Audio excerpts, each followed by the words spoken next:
우리 하나님의 말씀 요한복음 21장 17절에서 22절까지의 말씀입니다.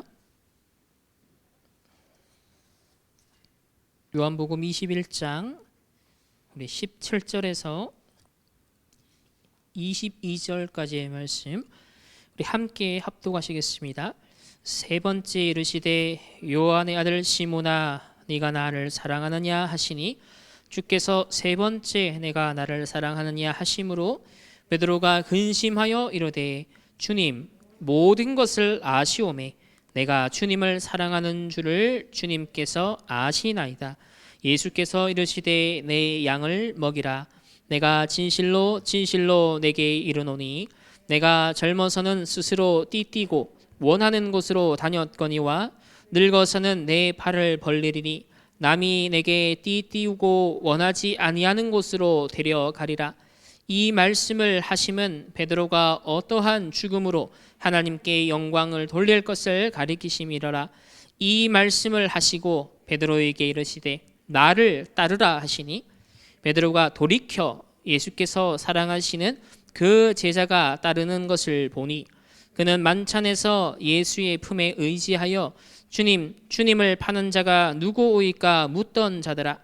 이에 베드로가 그를 보고 예수께 여짜오되 주님 이 사람은 어떻게 되겠사옵나이까? 예수께서 이르시되 내가 올 때까지 그를 머물게 하고자 할지라도 내게 무슨 상관이냐? 너는 나를 따르라 하시더라. 아멘. 우리 세계 선교 대회를 앞두고서 이번 주 부활의 메시지를 함께 나누었습니다. 오늘 다시 한번 정리합시다. 재앙을 미리 막는 선교입니다. 우리와 전도 선교 세계복음화에 대한 강조는 1000번 만번 우리가 강조해도 지나침이 없을 만큼 중요한 절대적인 언약이 되겠습니다. 우리가 예수 그리스도의 십자가에 죽으시고 부활하시는 우리 사건의 결국 우리에게 주는 의미는 무엇일까요? 다 이루었다라고 십자가상에서 선언하신 그 복음의 완성된 언약이 우리에게 주는 언약은 뭐냐면 우리에게 새로운 출발점을 주었다는 것입니다.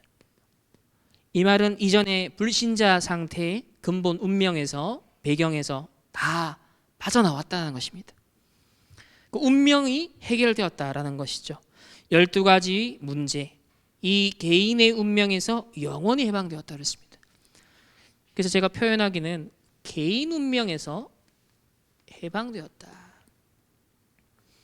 자, 그런데 우리가 지금 이제 재앙을 미리 막는 선교에 대한 미션을 받았는데 왜 그렇습니까? 그리스도가 다 끝냈다 그랬는데 왜 그렇죠? 세상은 불신자들은 여전히 흑암과 혼돈과 공허에 사로잡혀 있습니다. 여전히 사단이 예수님 재림 오시는 그날까지 활개치고 있습니다. 그렇기 때문에 우리 구원받은 택자들에 대한 하나님께서 하나님의 자녀로 선택하신 자들은 예수를 믿음으로 말미암아 이 모든 저주 재앙에서 해방을 받았어요. 다 이루었어요. 하지만 세상은 여전히 이 12가지 문제 속에 갇혀 있습니다. 그렇기 때문에 많은 고난과 고통과 어려움이 또 전쟁과 저주 재앙이 일어날 수밖에 없는데요. 그렇기 때문에 서론에서 우리 성경은 과연 미래에 대해서 무엇을 예언하고 있는지를 함께 살펴보았습니다. 왜냐하면 세상의 모든 사람들의 관심사도 내가 앞으로 어떻게 될 거냐, 앞으로 우리나라가 어떻게 될 거냐, 또 이 정권은 어떻게 될 거냐, 전쟁은 어떻게 될 것이고 경제 상황은 어떻게 될 것이며 전부 다 관심사가 미래에 대해서 앞으로 어떻게 될 것인가에 대한 관심사입니다. 그래서 점술, 미래학, 트렌드 이런 얘기를 말씀드렸고요. 그러나 성경은 우리에게 분명하게 명시하는 것이 있습니다. 마태복음 24장을 통하여서 말세는 재앙의 시대다. 말세는 예수님께서 이제 부활하시고 승천하신 그 이후로 다시 재림주로 오시는 그 기간을 말하죠. 따라서 우리는 말세를 살아가고 있고 말세 지말을 향해 점점점 나아가고 있는 시점에 있습니다. 그래서 성경은 제자들이 묻기를 마지막 때에 어떠한 징조와 현상이 있겠습니까? 라고 하니까 마태복음 24장 우리 5절부터 쭉 나오죠. 내가 그리스도다 라고 하면서 많은 거짓 미혹하는 그런 거짓 선지자들이 활개를 칠 거다. 여러분 아시다시피 신천지가 뭐 그렇게 공격을 받고도 지금 현장은 신천지판입니다. 신천지가 곳곳에 파고들어서 사실은 우리 후대들과 또 우리 아주머니들을 지금 초토화시켜 나가고 있거든요. 영적 상태에 따라 이 지금 얻어 걸립니다. 우리 앞에 이 금강 부동산 그 아주머니도 이제 뭐 암인지 육신적인 질병이 와서 그 갈급한 상태에 친구를 통해서 소개받은 곳이 신천지였어요. 거기에 한 6개월 동안 끌려다녔다고 합니다. 겨우 지금 빠져나왔다고 하는데 하여튼 고생을 실컷 했다고 합니다. 이렇게 거짓 선지자의 영이 활개를 치고 있습니다. 또 난리와 난리의 소문. 자, 소문이 요즘 저와 여러분이 접하는 난리의 소문 계속 접하고 있습니다. 뭐 자연재해부터 비롯해서 기후 변화, 뭐 많은 전쟁에 대한 또 가짜 뉴스, 온갖 거짓, 뭐 진실이 어디까지인지 알 수도 없는 거짓 것들이 도배가 되고 있고요. 민족이 민족을, 나라가 나라를 대적하여 일어날 것이다. 분쟁, 전쟁으로서 우리가 확인하고 있습니다. 그리고 기근과 지진이 곳곳에 있을 것이다. 기근과 지진. 자, 이런 성경에 명시되지 않은 것을 포함하여서 각종 재앙과 재난이 계속되어진다. 그래서 예수님께서 이 얘기를 하시고 약 2000년이 흘렀거든요. 그럼 2000년의 세계의 역사를 공부하시면 이거죠. 재앙과 재난, 전쟁의 역사다. 그렇게 우리가 볼 수 있겠습니다. 두 번째, 성경은 말세 시대의 특징을 고통의 시대다. 바울이 디모데에게 마지막으로 이제 미션을 전달하면서 네가 앞으로 살아가는 이 시대, 앞으로 또 미래에는 이런 시대가 올 것이니까 너는 철저하게 준비하고 무장을 해야 된다. 이 고통의 시대에는 디모데후서 3장에 잘 나옵니다. 우리 3장 1절부터 쭉 어떤 내용들이 나왔죠? 말세에 고통하는 때가 이르러 자기를 사랑한다. 특징이 자기 사랑에 자꾸 가면 갈수록 극에 달한다라는 거죠. 지금 우리가 접하는 모든 세상의 흐름은 이 자기 사랑을 향해 그게 치닫고 있습니다. 그러면서 돈을 사랑한다. 자, 지금 진짜 그런 시대가 되었고요. 자랑하고 막 SNS에 뭘 자랑하죠? 내가 이거 경험했어. 나 이거 샀어. 나 이거 가졌어. 라고 하면서 자신의 치부를 가리는 가짜 포장지로 사람들은 진짜든 가짜든 뻥튀기 해서든 어쨌든 자랑합니다. 그리고 교만하죠. 내가 제일 잘났다. 그런 바벨탑들을 이런저렇게 쌓아가고 있고요. 그리고 비방합니다. 여러분, 비방. 언제부터 그 댓글을 통해서 사람들이 상처를 받고 심지어 자살하는 일들이 벌어졌죠? 불과 10년 정도 되지 않았습니다. 여러분, 그 인신공격을 통해서 댓글을 통해서 상처받고 자살하는 사태들 좀 가면 갈수록 그렇죠. 전부 다 댓글 전쟁입니다. 비방하는 겁니다. 좌파 우파 서로 비방합니다. 온갖 것들이 전부 다 중상모략, 비방. 전부 다 죽이는 칼날과 같은 말뿐인 거예요. 그리고 거역한다. 지금 갈수록 젊은 세대가 가면 갈수록 뭐죠? 과거에 옛날 부모 세대와 다른 가치관을, 도덕, 관념을 다 갖고 있죠?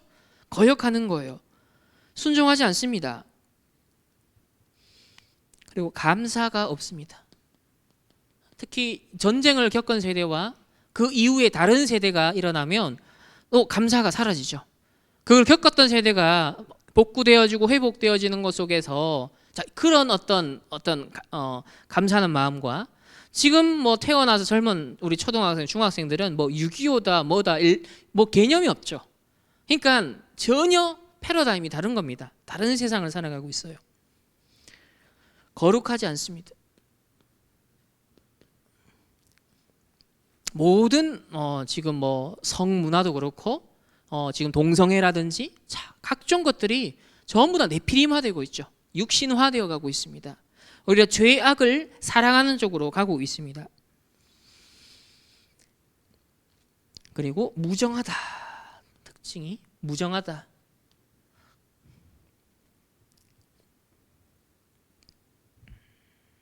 원통함을 풀지 않는다. 층간 소음 때문에 살인 사건이 일어난 거 불과 10년 안 됐습니다. 그 전에는 그런 소식 들어보셨습니까? 그러니까 무정하고 원통함을 풀지 않는 거예요. 그만큼 사람들이 영적으로 정신적으로 뇌에도 힘이 줄어들어 가고 있는 겁니다. 조그마한 것도 굉장히 민감하게 반응하는 거예요. 왜? 자기 사랑 그리고 돈에 대한 이런 것들 다 기반이 되어 있기 때문에 이런 것들이 지금 모든 현상들을 만들어내고 있잖아요.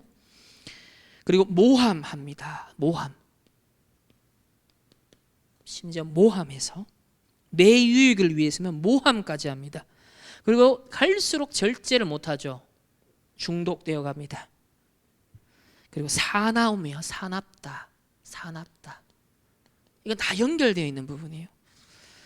그 선한 것을 좋아하지 않고 또 다 안 적겠습니다. 배신하고 조급하고 자만하며 쾌락 사랑하기를 하나님보다 더 사랑하고 경건의 능력을 잃어버렸다. 그래서 여기에서 돌아서라라고 디모데에게 명령을 했습니다. 자, 이런 재앙과 고통, 이 재앙 마태복음 24장을 통하여서는 좀 거시적이고 역사적 시대적 흐름에 대한 얘기를 했다면 이 고통의 시대에 대한 디모데 후서의 말씀 뭐죠? 미시적인 개인적 차원의 그 원인들을 말하고 있는 겁니다. 그러니까 이게 이제 전체를 포괄하죠. 우리가 살아가는 시대, 인간적인 수준이든 국가, 사회, 시대적인, 거시적인 차원이든 재앙과 고통의 시대라는 것을 말하고 있습니다.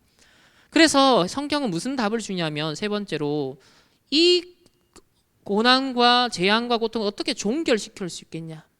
그 끝이 언제냐는 겁니다. 그래서 마태복음 24장 14절에 천국 복음이 모든 민족에게 증언되기 위하여 온 세상에 전파되리니 그제야 끝이 오리라. 자, 이런 측면에서 지금 디지털 비대면으로 전 세계 네트워크가 깔려가는 게 뭐냐면 온 세상에 전파돼야 되거든요. 그러니까 이 시스템이 깔려간다는 것은 굉장히 하나님의 세계 복음화와 그죠? 연계가 되어 있는 세상의 발전 현상이라고 보시면 되시죠. 그래서 자, 핵심은 복음이 전 세계를 한번 뒤덮고 다 믿는 게 아니라 택자들을 향해서 복음이 한 번이라도 선포가 되면 끝인 겁니다.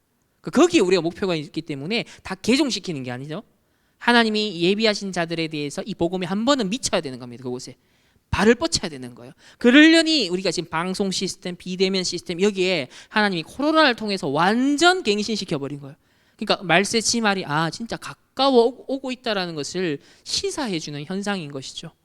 그러니까 전도자는 빨리 눈치채시고 완전 비대면 시스템 전문적으로 준비를 해야 된다는 언약을 확실히 잡고 갱신을 대대적으로 지금 하셨습니다.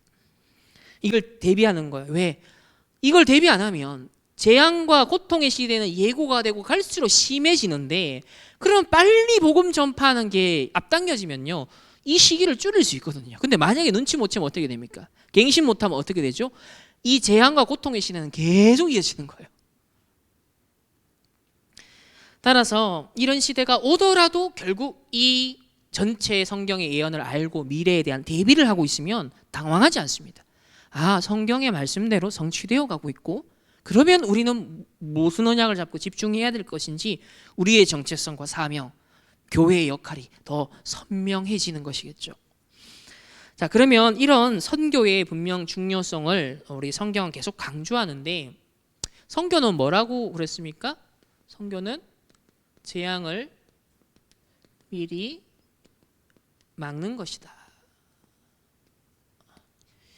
이게 성경을 통해서 하나님 우리에게 주시고자 하는 메시지 핵심 아니겠습니까? 그러니까 미리 복음 전해라. 이스라엘도 미리 복음을 전해서 전 세계를 복음화했으면 그 강대국의 침략 당할 필요가 없는데, 노예 포로 속국으로 갈 필요가 없는데 미리 안 깨달았어요. 미리 언약을 안 잡은 거예요. 그래서 요즘 최근에 나오는 메시지들이 전부 다 미리 보고 미리 갖고 미리 누리고 미리 정복하고 미리 성취라는. 그러니까 전도자는 뭘 보신 거죠? 이스라엘의 재앙과 고통의 시대를 이스라엘 그대로 겪은 거예요. 그거를 보면서 하나님은 미리 언약을 주셨구나. 그래서 지금부터는 우리가 미리 언약 잡고 가자. 미리 준비하고 미리 갱신하자. 이것을 말씀하시는 것 같습니다. 자, 첫 번째로 우리 요나 얘기를 했었는데요. 선교를 놓친 이스라엘. 하나님은 처음에 아브라함을 부르실 때 무엇으로 불렀죠? 축복의 통로로 불렀습니다. 복의 근원이 될 것이다. 이게 창세기 12장이잖아요. 그러니까 창세기 3장, 6장, 11장이 퍼지는 상태에서 그 우상화되어 있는 메소포타미아 문명에서 지금 부름을 받은 겁니다. 그래서 너는 모든 열방을 위한 복의 통로. 이 창세기 3장, 6장, 11장을 막아주고 해결하고 빛을 비출 수 있는 그런 우상화되어 가고 재앙화되어 가고 있는 그 현장에 너는 빛과 소금의 역할을 할 수 있도록 불렀어. 그런 축복의 통로로 아브라함을 처음 부르셨습니다. 저와 여러분을 하나님 이 시대에 그렇게 부르셨다는 것이죠. 두 번째는 제사장 나라로 불렀다 했습니다. 우리 장로님 기도 때마다 늘 빠지지 않고 나오는 우리 제사장 나라, 우리 대한민국이 제사장 나라의 역할을 할 수 있도록, 우리 단체가, 우리 교회가, 우리 자신이 현장에서 이 역할을 할 수 있도록 삼중직의 대사 역할을 할 수 있는 언약을 이스라엘에게 하나님 주셨습니다. 그 전제가 출애굽기 19장 5절에 세계가 다 내게 속하였나니, 그러니까 하나님이 관심사는 전 세계입니다. 세계가 다 내게 속하였나니 모든 민족 중에서 내 소유가 되고, 그리고 너는 제사장 나라가 되며, 그리고 이것을 후대들에게, 자손들에게 전하라. 미션을 줬습니다. 그 선교 언약을 반드시 전달하라라고 했습니다. 그런데 세 번째, 이제 요나를 통해서 대표적으로 보여주죠. 이 선교를 놓친 겁니다. 당시의 북이스라엘을 통해서 볼 때 정치적으로 경제적으로는 번성했지만 심지어 아랍 나라의 영토까지 침범해서 강탈해 왔거든요. 자, 그 정도로 번성했지만 사실은 영적으로는 어두운 시대였습니다. 그러니까 그 증거를 통해서 우리 그 증거가 뭡니까? 요나를 통해 볼 수 있는데, 이 요나는 엘리사 선지자가 도단성 운동을 했잖아요.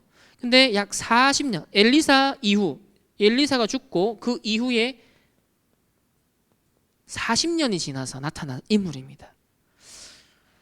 분명 엘리사 같은 경우는 영적 싸움 싸우지도 않고 이겼던 인물이었습니다. 그리고 아람 군대가 쳐들어왔을 때 오히려 음식 먹여서 보내주고 돌려 보내주면서 긍휼함을 베풀었거든요. 그런데 이 벌써 40년이 지나고 나니까 어떻게 됐냐면, 이 북이스라엘은 이방 민족에서 여전히 선민 사상을 가지고, 그리고 저 잔혹한 전쟁을 일으키는 아수르에 대해서는 당연히 용서 못할 죄인이다. 이렇게 더 받겠죠. 그런 아수르를 향하여서 하나님이 요나에게 선교하라고 하십니다. 정말 거리끼는 현장으로 가라는 것이죠. 이 초대교회 당시에도 이방인들과 밥 먹는 것조차도 이 초대교회 같은 되게 거리끼는 일로 여겼거든요. 그 정도로 이스라엘의 상태가 그랬습니다. 결국은 억지 선교를 하긴 했습니다. 죽을 위기를 겨우 벗어나가지고. 하지만 이 요나서를 한번 처음부터 끝까지 읽어보세요. 정말 재밌어요. 씁쓸합니다. 마지막 끝이 되게 뭐야 이 끝이야? 이런 장면으로 끝나버리거든요. 그게 뭐냐면 되게 애매하고 모호함이, 그게 이제 요나의 상태고 요나의 사역이 그것으로 어떤 면에서 애매모호하게 끝났다라는 것을 시사해주는 것이거든요. 결국 지속되지 못한 요나의 선교는요 어떻게 되죠? 40년 뒤, 요나의 첫 번째 사역 이후 40년 뒤 다시 북이스라엘이 아수르의 침공을 받고 멸망하는 일로 벌어져요. 만약 요나가 언약 잡고 재앙 막는 선교를 계속 했더라면 이게 후대의 재앙을 막는 일이 분명 되었을 것입니다. 하지만 안타깝게도 이 요나 이야기는 우리에게 역설적으로 거울이 되어주고 있는데요. 하나님은 그렇게 말씀하세요. 요나가 하나님 역사, 구원의 역사 일어났는데 막 짜증내요. 불평해요. 내 이럴 줄 알고 안 오려고 했다니까요. 근데 막 햇볕이 내리쬐니까 짜증나는 거예요.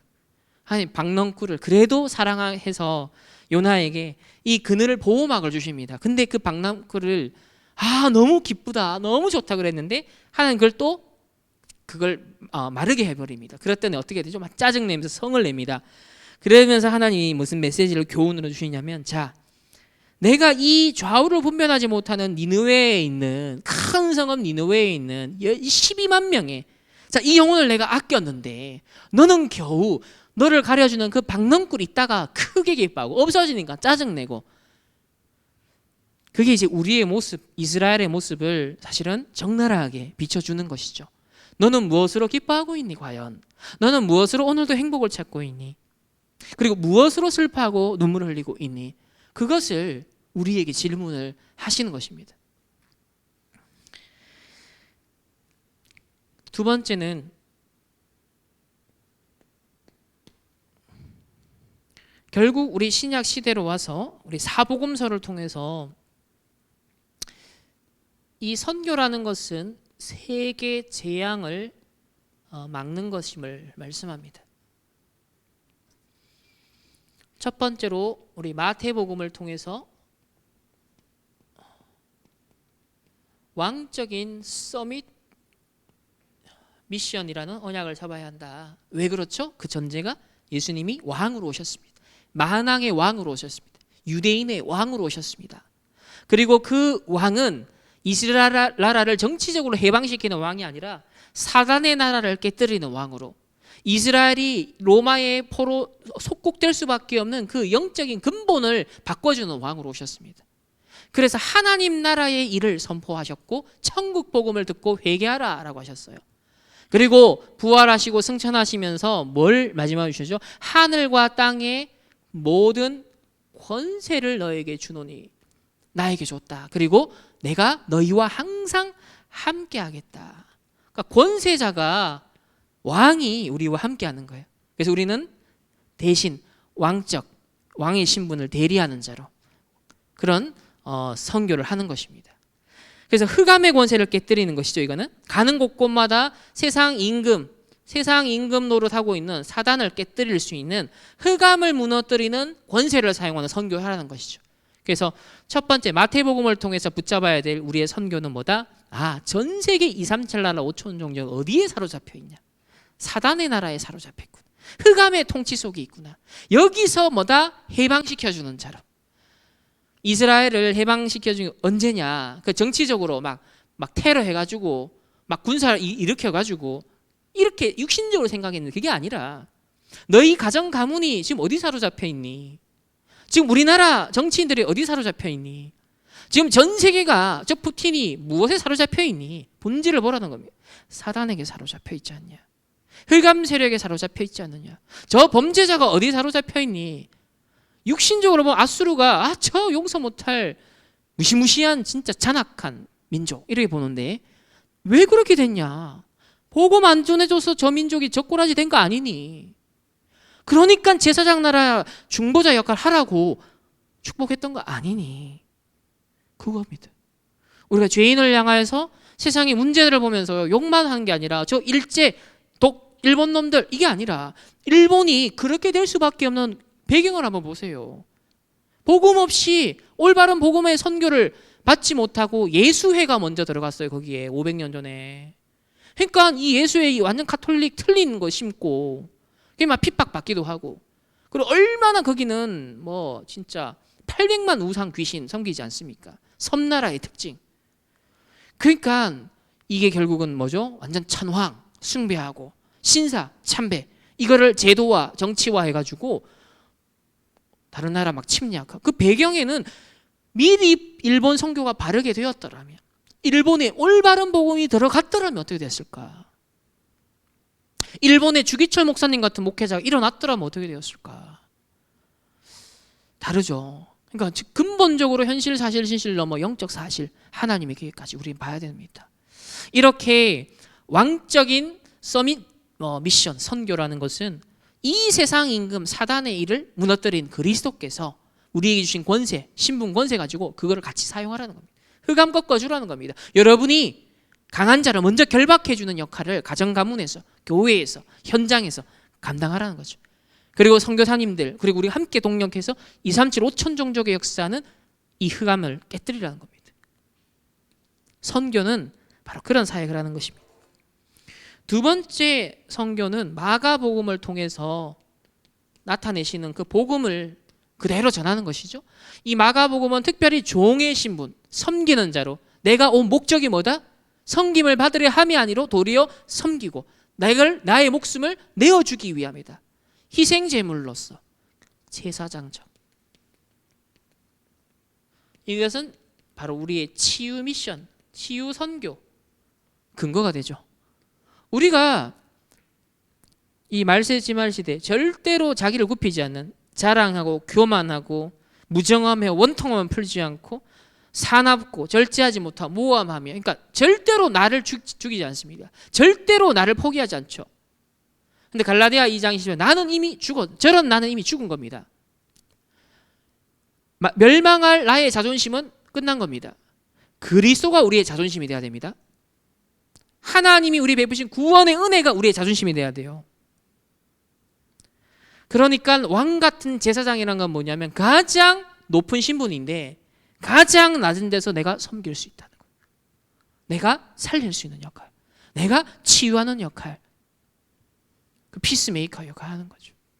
우리나라 일제 또 공산주의 당시에 참 신앙의 위인들이 있었어요. 우리 김중호 목사님도 그렇고 손양호 목사님도 그렇고 진짜 원수들. 근데 예수님의 이름 사랑을 해요. 심지어 그 문중경 전도사님은 그 교회에 성도들이 다 순교를 당했어요. 근데 그 공산주의자들의 나중에 이제 해방이 되면서, 나중에 이제 공산주의 이제 해결이 되면서 원수를 갚을 수 있는 상황이 온 거예요. 이 공산주의자를 밀려나면서. 근데 용서를 합니다. 그리고 그 자녀들의 결혼 주례까지 해줘요.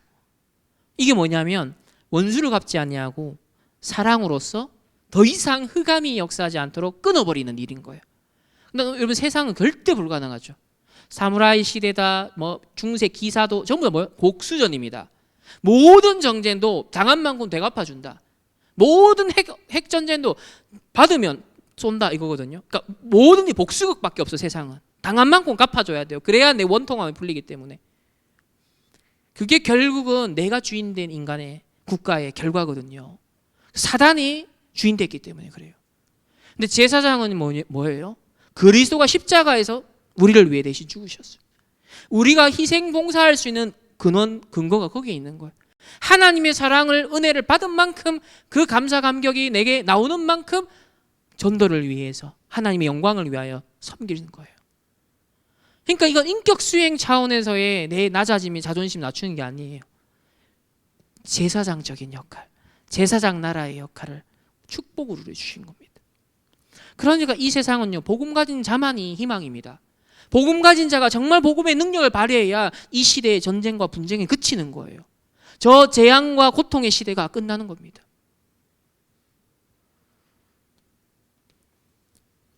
그래서 영육간의 병든 자 치유해야 되고, 귀신을 내어 쫓고 병든 자를 치유해야 됩니다. 그리고 누가복음을 통하여서는 선지자적인, 그리고 237 미션을 잡아야 됩니다. 선지자의 특징은 뭐죠? 미리 말씀 받고 말씀을 예언해서 성취되었다는 것을 증거하는 거거든요. 그래서 이 누가복음에 보면 누가복음 24장 1에 나와요. 모세의 율법과 선지자의 글과 시편이, 즉 구약이 나를 가리켜 기록되었고 모든 것이 이루어졌다. 예수님이 부활하신 뒤에 자신에 대해서 그렇게 증언을 하는 겁니다. 성경을 가지고. 그래서 제자들에게 다시 성경을 깨닫게 하시고, 그러면서 죄사함을 받게 하는 회개가 예루살렘에서 시작하여 모든 족속에게 전파될 것이 기록되었다. 그래서 성취된 것과 앞으로 성취될 것을 가지고서 선지자적인, 그래서 우리도 이 성취될 언약의 말씀, 복음을 전해야 되고 구원의 길을 전해줘야 됩니다. 하나님의 복음의 말씀이 이런 것인데 이것이 이렇게 성취가 되었고, 그리고 이것이 당신 나라에도, 당신 가정 가문에도, 당신에게도 필요하다. 이게 선지자의 역할이죠. 이 세 가지가 그리스도 삼중직에 근거해서 세계 재앙을 막는 선교로서 미리 우리가 해야겠습니다. 세 번째는 이 선교는 우리 요한복음을 통해서 후대 재앙을 막는 것이다. 우리 베드로에게 말씀을 주셨지만 실제로 그 성취는 바울을 통해서 분명 베드로에게 네가 나를 사랑하느냐 세 번 물으시고 사랑합니다. 어린 양을 먹여라 했습니다. 하지만 우리 바울을 통해서 회당 사역 또 서원 이런 기록을 통해 렘넌트 운동을 제대로 했다라는 것을 우리가 볼 수 있습니다. 결국은 이스라엘이 멸망하죠. 민족주의자들에 의해서 그리고 율법주의 가진 이 바리새인들과 예루살렘 교회의 한계 때문에 결국 이 재앙을 막지 못하고 피하지 못합니다. 그래서 예수님이 미리 누가복음 23장에서 말씀했잖아요. 십자가 지는 자기를 향해서 여자들이 울고 있으니까 나를 위해 울지 말고 너희 자녀를 위해서 울라. 곧 이스라엘이 멸망하고 그 후대들이 어떻게 유린을 당할 것인지 그것을 내다보신 것이죠. 세 번째는 사실 이 예루살렘이 멸망하고 이스라엘이 멸망한 그 이후에 이 유대인의 역사를 보면 정말 디아스포라 역사입니다. 근데 그 특징은 전부 다 고난입니다. 나라 잃었고 1900년 동안 1948년 이스라엘 건국 다시 되기까지 나라 없이 지냅니다. 유럽에서 얼마나 많은 서러움을 당하고 얼마나 많은 우리나라 35년 그것도 그렇게 나라 잃었다는 것에 대한 원통함이 지금까지 있는데 1900년 동안 이스라엘이 아니 그 전에 구약 때도 노예포로 속고 이 디아스포라 생활이 엄청나잖아요. 그러니까 이 유대인들에게 각인뿔이 체질된 그 상처와 트라우마와 영적 문제는 보통이 아닌 겁니다. 그래서 이 유대인들이 오늘 재무장하고 다시 전 세계 리더십을 쥐고 어마어마하게 성공 안 하면 안 된다라는 그 강력한 야망 속에 정치, 경제, 사회, 문화 각계각층에 그냥 사로잡아 버렸어 지금. 사실은 그게 위험한 것이죠. 복음 밖에서 그들이 칼을 갈고 있기 때문에. 그래서 지금 동성애 법적으로 통과시키고 인권한다 이게 전부 다 유대인들이 시작한 겁니다. 유대인들이 로비하고 돈 다 대주고 있어요. 왜? 보편적 인권. 그들이 이때까지 늘 당했기 때문에 소수민족으로서 늘 당했기 때문에 그 모든 다민족들에 대한 또 그리고 동성애를 비롯한 그런 소수자들에 대한 보호망을 강력하게 세워놓는 거예요. 그 안에서 자기들도 보호될 수 있는 여지를 만들어 놓는 거거든요. 그러니까 전 세계는 그것 속에 어려워져 가고 혼탁해지고 그렇게 되는 겁니다. 그래서 함께 이 유대인이 당한 고난의 역사 속에 전 세계가 같이 신음하고 있는 그런 시대를 우리가 살아가며 이 재앙과 고통의 시대가 함께 일어나고 있는 것이죠. 그래서 우리가 결론 내렸던 것이 무엇입니까? 이 선교는 우리의 힘이 아니라 오직 성령이라고 했습니다. 이 권능을 받는 자가 땅끝까지 갈 수 있다 했습니다. 이걸 지금 말하면 보좌의 축복을 진짜 내 것으로 누리고 전달하는 자. 근데 우리 마지막으로 점검할 부분이 주의할 부분이라 그랬죠? 저도 이번에 이 말씀 준비하면서 참 이 부분이 확인이 되었는데요. 요한복음 21장 21절에 22절에 보면 이 베드로가 미션을 받았잖아요. 후대를 살리는. 그런데 여기 참 재밌는 장면이 또 나옵니다. 20절에 보면 베드로가 돌이켜 그럽니다. 19절에 보면 나를 따르라 그래서 따르라. 근데 20절에 보면 베드로가 돌이켜. 이런 표현들이 성경이 되게 중요해요. 예수님은 이렇게 했는데 이 돌이켜라는 표현은 완전 정반대로 관심사가 이탈했다는 거거든요. 예수께서 사랑하시는 그 제자 요한입니다. 그가 따르는 것을 그러니까 딴 사람한테 관심을 가져. 딴 사람한테 또. 이 베드로의 좀 특징인 것 같아요. 다른 사람 관심이 많아요. 어떻게 다른 사람. 그러니까 예수님 뭐라고 그랬냐면 내가 올 때까지 요한을 만약에 살려두더라도 네가 무슨 상관이냐 라고 하면서 다시 너는 나를 따르라 그럽니다. 그래서 우리가 선교하고 세계 재앙 막는 이 미리 선교를 해야 되는데 그래서 성령의 능력 받아라 권능 받아라 약속했는데 중요한 것은 우리가 어디서 안소가 되냐면 자꾸 사람의 관심, 사람의 관점, 다른데 자꾸 관심을 두드라는 겁니다. 주신 언약과 미션에 집중하라는 것이죠. 그 사도행전 1장에도 8절 전에 뭐라고 그럽니까? 6절과 7절에 그들이 모였을 때 예수께 여쭈어 이렇게 굉장히 뭐죠? 조심스럽게 묻는 거죠. 눈치 봐가면서 묻는 겁니다. 여쭈어 주께서 이스라엘을 회복하심이 이때니까, 아니 40일 동안 하나님 나라 일을 앞서 40일 동안 얘기했는데 또 육신적인 관점에서 이스라엘의 정치적 해방을 조심스럽게 또 질문한 겁니다. 그 상황이죠, 상황. 우리는 이런저런 상황이 우리에게 있거든요. 그래서 사람 중심, 상황 중심에 속지 마라. 사람은 소중하고 상황도 중요합니다. 무시하라는 거 아니죠. 그러나 진짜 이걸 해결하고 해방받는 길은 뭘 말씀하시죠? 오직 성령의 충만함을 받는 것에 너는 집중하려. 후대 살리는 네 진짜 나를 사랑한다고 고백했지. 그러면 어린 양 먹여. 그러니까 진짜 다른 힘을 받고 보좌의 능력을 가지고 이 선교, 전도, 후대 사역 감당하도록 거기에 너는 정말 집중하렴. 단 조심하렴. 사람과 상황이 중심이 되면 안 된다. 그것은 우리가 기도해야 될 대상이고 우리가 이것을 어떤 면에서는 고려할 수 있지만 절대로 이것이 하나님의 언약을 간구하고 집중하는 것의 우선순위가 빼앗기면 안 된다는 거예요. 근데 우리는 말씀 묵상 안 하면 자칫 사람의 일이 더 크거든요. 항상 상황이라는 것이 막상 피부에 와닿으면 가장 크게 온단 말이에요. 그러니까 제자들로 어떤 면에서 끝까지 그 부분에 있어서 걸린 겁니다. 결국 그 모든 걸 극복하는 마지막 장소가 어디였냐면 열흘 동안에 오순절날을 마가다락방 임할 때까지 10일간 모든 걸 내려고 집중하는 그 시간을 가졌을 때, 결국 예수님을 통해서 40일 동안은 제자들이 전달받는 시간이었지만 오순절날 마가다락방 임할 때까지 그 10일간 모인 현장은 본인들이 모여서 묵상하고 정리하고 집중하고 갱신하는 시간이었습니다. 이제 그게 이제 우리 앞으로 나눌 말씀을 통해 하나 확인할 텐데, 어쨌든 이번 주는 여기까지 왔어요.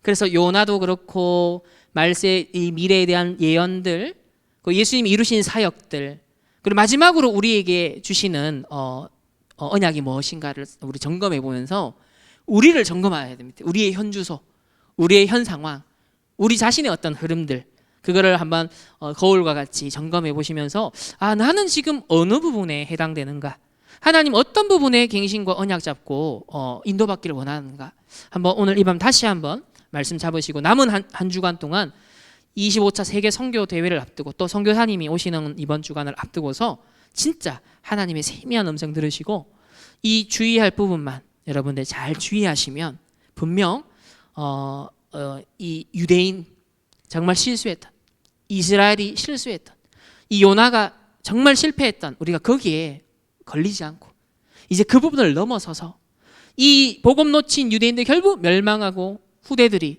정말 이 눈물 흘릴 수밖에 없는 이 상황에 우리는 이제 더 이상, 지금까지 혹 우리가 그런 게 있다 하더라도 지금부터 올바른 언약 잡으면 되거든요.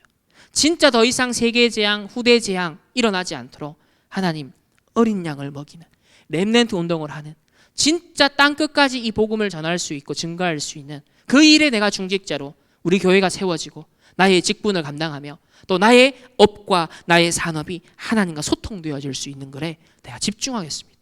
단 내게 있는 상황과 이 사람, 이거는 하나님 앞에 내어놓겠습니다. 하나님이 책임지시고 하나님이 이 상황과 이 사람의 일에 주인 되어 주시옵소서. 여기에 부활하신 그리스도를 여러분 주인으로 선포하시고 나는 죽고 그리스도와 함께 살았다라는 이 언약 굳게 붙잡으시고 승리하시는, 그래서 재앙을 미리 막는 선교의 주역들로 우리 모든 성도님들이 승리하시기를 예수님의 이름으로 축복합니다. 우리 이 시간에 다 같이 한번 합심해서 기도합시다. 우리 주신 언약 잡고 하나님 재앙을 미리 막는 선교의 주역되게 하옵소서. 25차 세계 선교대회를 놓고 기도하시고 이번 주에 오시는 우리 윤준원 선교사님을 위해서 기도하시고 또 지금 입원 치료 캠프 중이신 담임 목사님을 기도하시고 또 우리 내일 우리 수진이, 우리 장수진, 우리 청년과 하나님 또 우리 장로님과 권사님 정말 위해서 하나님 감당할 수 있는 힘을 주시고 오력을 주시며 재창조의 능력으로 죽음과 부활로 하나님 십자가에서 모든 것 다 이루시고 승리하신 그 그리스도의 완성된 복음의 언약이 하나님 새롭게 회복되어지고 누려지며 재창조의 역사가 일어날 수 있도록, 그래서 세계 재앙을 막고 후대 재앙을 막는 그런 선교하는 가정 가문의 축복을 누릴 수 있도록 이 시간에 다 같이 한번 합심해서 기도하도록 하겠습니다. 살아계신 주님, 감사를 드립니다.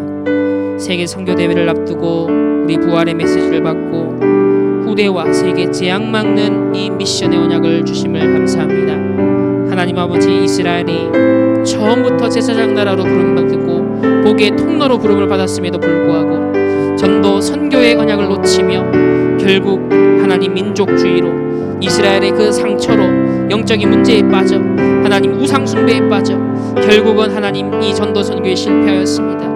하나님이 이스라엘이 결국은 또 민족주의에 빠져서 나중에 예루살렘이 멸망하며 후대들이 1900년 동안 누리방황하게 된 것을 보며 하나님 전도와 선교가 얼마나 소중하고 절대적인 것인가, 이 재앙과 고통의 시대를 종결짓는 것이 바로 이 복음을 증거하는 선교라고 하셨사오니 이제 오직 후대를 살리고 전도 선교하며 이것을 위해 교회를 세우며 우리의 업과 우리의 산업과 우리의 학업이 이 일에 집중되어질 수 있도록 우리에게 성령과 오력의 충만한 권능 보호자의 축복을 주시옵소서.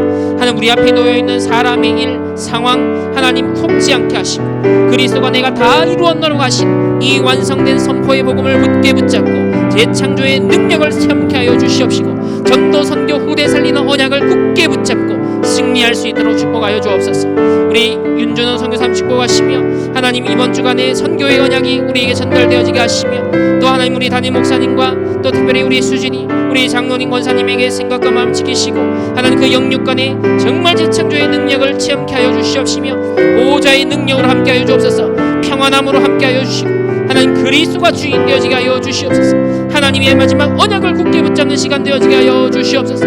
그래서 전도와 선교 후대 살리는 일평생 하나님 앞에 이명계를 가지고 쓰임받는 하나님 가정 가문이 되어질 수 있도록 하나님께서 축복하시고 특별히 하나님의 딸에게 하나님께서 능력으로 함께하시고 위로하시고 힘을 주시며 하나님 임마누엘의 비밀로 역사하여 주시옵소서. 하나님 감사를 드립니다. 우리 세계 선교대회를 앞두고 부활하신 주님이 주신 언약의 말씀을 다시 한번 정리하고 묵상합니다. 남은 한 주간 이 부활의 언약의 메시지를 굳게 붙잡고 후대와 미래의 전 세계 재앙 막는 선교에 하나님 승리할 수 있는 우리 충만교회 되며 주의 모든 백성들 되어지고 하나님 우리 충만교회 모든 후대들이 되기를 원합니다. 하나님 요나와 또 이스라엘의 선교의 실패를 우리의 발판으로 삼고 다시는 우리에게 이러한 실패가 없게 하여 주옵시며 하나님 바울과 같이 정말 끝까지 오직 복음운동, 전도운동, 선교운동, 후대운동에 성공하고 승리하고 쓰임받는 우리 모든 주의 백성들 가정 가문이 되어지고 그 후대들이 되어지게 하여 주시옵소서.